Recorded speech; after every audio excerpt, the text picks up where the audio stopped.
Recommencer à souffler le verre après un AVC. Tel est le défi que s'est lancé Catherine Chevrier-Turbide. Tout mon métier est à réapprendre une deuxième fois. Et la Madelinienne n'en est pas à sa première épreuve. Le 13 septembre 2021, la vie de Catherine a basculé. 3 semaines après un accouchement, elle subit un accident vasculaire cérébral qui lui laissera plusieurs séquelles. Là, j'étais en chaise roulante. J'avais perdu l'usage de mon côté droit, puis la parole. Mais là, j'avais toute ma mémoire encore, mais ça a été long avant que je retrouve la parole. Après ça, je vais le chauffer. La route fut longue avant le retour dans l'atelier.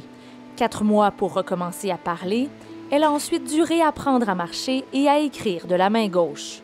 C'était comme une question de vie ou de mort parce que je voulais pas rester en chaise roulante, je voulais pas parler.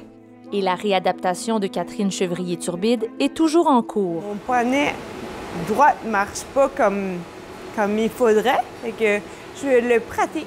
Il faudrait que ça ressemble à ça. La souffleuse de verre se rappelle très bien des gestes qu'elle a répétés durant tant d'années, mais son corps peine encore à les exécuter.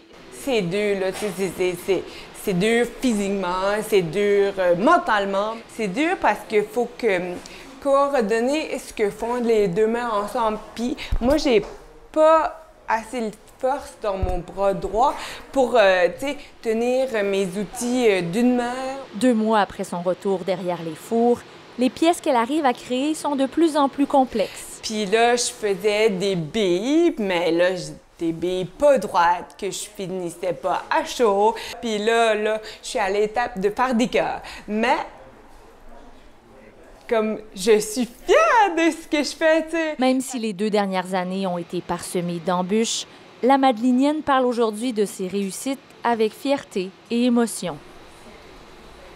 Ce qui nous tue pas nous rend plus forts.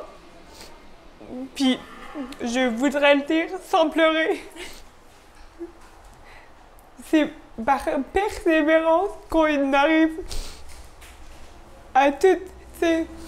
Et de la persévérance, Catherine Chevrier-Turbide en a à revendre. Elle rêve déjà du jour où elle pourra recréer des méduses en verre soufflé. Puis je vais prouver au corps médical qu'on peut survivre après un AVC, mais qu'on peut se réadapter complètement. Ici Isabelle Larose, Radio-Canada, aux îles de la Madeleine. Ici Est du Québec.